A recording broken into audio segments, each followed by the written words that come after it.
Hello, everyone, and welcome to the Carnegie Slate demo series. My name is Amanda Johnson. I'm a senior Slate communications strategist with the Slate optimization team here at Carnegie.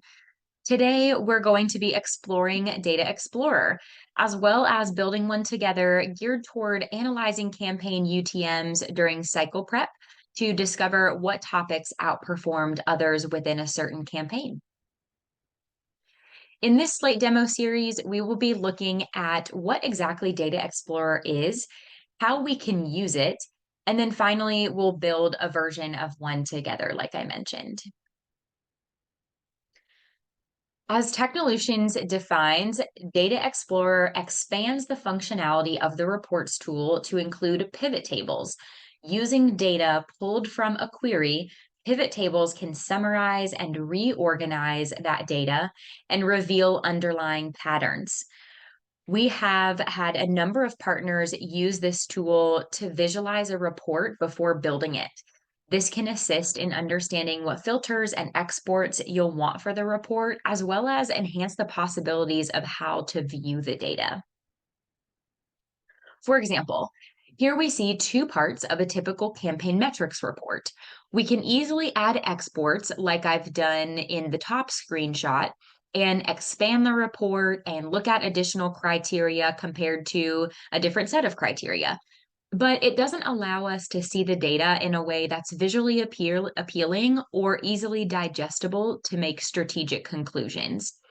You might ask, well, reports has a chart function.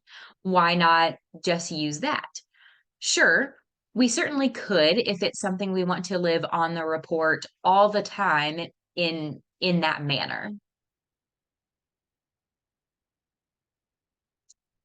So as you can see, Data Explorer has an element to it that is drag and drop to each axis. This is done even outside the editing function. We can look at data very similarly as we would a pivot table. This can be changed on the spot and analyzed in a number of ways. Then we can move forward with how we want our static reports to appear and what data we want to show. So above, we are looking at a very simple exploration of how UTM terms performed in a campaign based on unique click counts. Internally, we use the UTM term as a place for the email topic. In this application generation campaign, student voice emails have collectively more clicks than emails directly about applying. I have also seen partners lean on Data Explorer as an audit tool of their own reports. Dragging elements to compare in a chart like this saves time from building multiple quick queries to check your work within a report. Before we dive into the use cases, I want to spend a moment on the permissions for Data Explorer. These are very simple and they are in the editing of the actual report part, not the overall edit for the Data Explorer. So know that you can put these different permissions on different report parts. You can allow end user editing, and you can separately decide if you want to persist end user edits. Because the large positive aspect of Data Explorer is the drag and drop functionality, most times we will want to allow end user editing. This allows us to drag items for analyzing without going into the edit functionality. Though there can definitely be cases where we don't want to keep those edits, and we want to keep the Explorer in its original state. Unchecking persist end user edits will accomplish that, especially if your report gets scheduled out on a reoccurring basis. You'll want to make sure the edits don't stay on the report. So let's dive into some of those use cases, then we will build something together. You're likely familiar with the types of report parts we can build: data charts, query lists, and now, of course, Data Explorer. Data charts is an aggregate table that you can create. For example, how many students are prospects versus how many students are admits.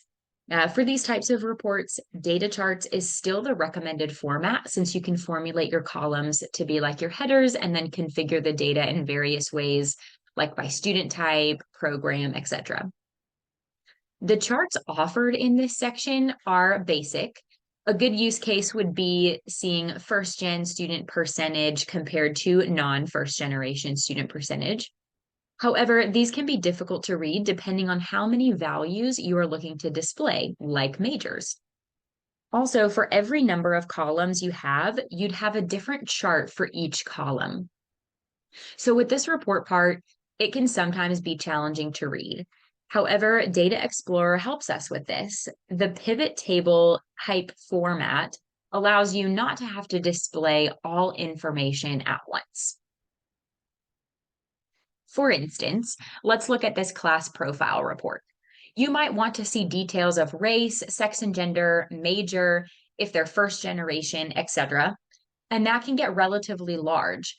Data explorers allow us to drag and drop as we need to see items and layer them appropriately.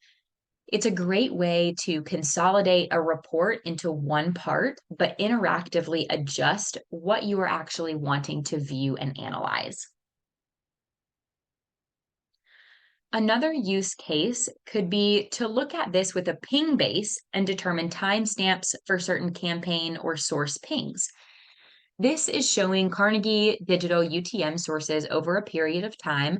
I'm just using the UTM campaign to give me one line for this undergrad campaign. If there were multiple campaigns with this source, those would create additional lines.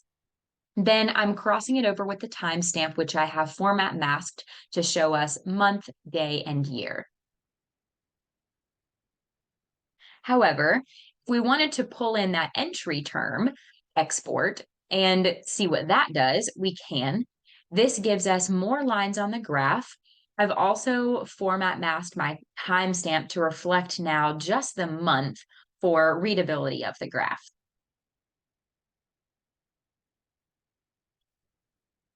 So let's build a data explorer together. When you are editing a report, you'll select Data Explorer as your part type. You'll be prompted to select your base. I recommend immediately using configurable joins so you know you'll be able to get to other table criteria. The nature of Data Explorer is that you typically always want to add more than you originally thought to add. With your data chart report, sometimes this can be bad news if you're already halfway through your report, not in a configurable joins base. That is no fun for anyone. Trust me, I have been there. So start in configurable joins and select your appropriate base. For our example, we're going to select the message mailing base since we want to look at mailing UTM performance data. Set your exports and filters as above. The subquery exports are joining to message track records to gain that information. And as mentioned previously, our email topics are the UTM terms.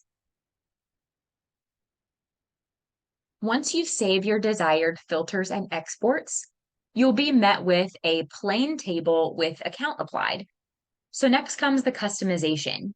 Here, I've pulled over the email topic and campaign to create my rows and columns, and I've selected a column heat map to see my data in a more visually appealing way in a simple table.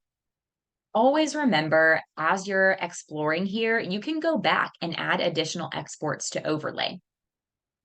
Another note is to ensure your filters aren't narrowing your data too much.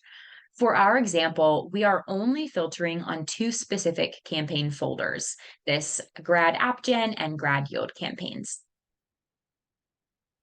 Creating exports, which you can apply to the table in various ways, gives you the flexibility to look at different criteria without having to narrow your filters too much. Here are all the options for the table type, as well as the mathematical function to take place. As you see, it's highly customizable and well beyond where we're going with it today, but I just wanted to get your wheels turning about what's possible. The next steps really are to continue customizing in ways you want to see the data. Another helpful view in relation to campaign UTM data is the bar chart. You can also hover over the bars to see specific term and count if need be. Continue to drag and drop exports into the table to adjust your axis. Um, this will give you additional insights into your campaign performance with just a few clicks rather than building out a whole report part. Adding browser here is showing us the browsers used within each campaign. Once you get something you'd like to see more permanently, make sure to set your settings for that Explorer to exclude persist and user edits.